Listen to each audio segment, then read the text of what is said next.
Hi friends, இன்றைக்கி வந்துட்டு chicken குழம்பு எப்படி வைக்கலான்னு பார்ப்போம். ஃபர்ஸ்ட் வந்துட்டு இதுக்கான தேங்காய், சோம்பு, லைட்டாக பட்டை போட்டு அரைச்சி எடுத்துக்கலாம். இது வந்து ஆப்ஷன் தான். தேங்காய் ஊற்றணுன்னா ஊற்றிக்கலாம், இல்லைன்னா வேண்டாம். கடையில் கொஞ்சமாக எண்ணெய் ஊற்றிட்டு மிளகாய், கருவேப்பிலை சேர்த்துட்டு அதனால் கொஞ்சம் வதக்கணும்.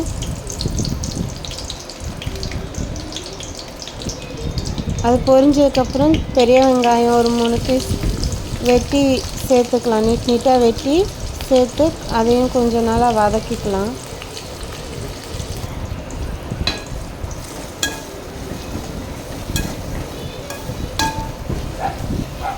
அப்புறம் தேவையான அளவு இஞ்சி பூண்டு பேஸ்ட்டு சேர்த்துக்கலாம். அதையும் சேர்த்துட்டு நல்லா வதக்கணும், பச்சை வாசனை போகிற வரைக்கும்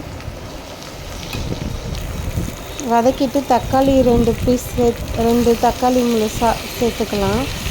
அதுவும் நல்லா தோல் சுருங்கி வர்ற வரைக்கும் வதக்கிட்டு சிக்கன் போட்டு கிளறணும்.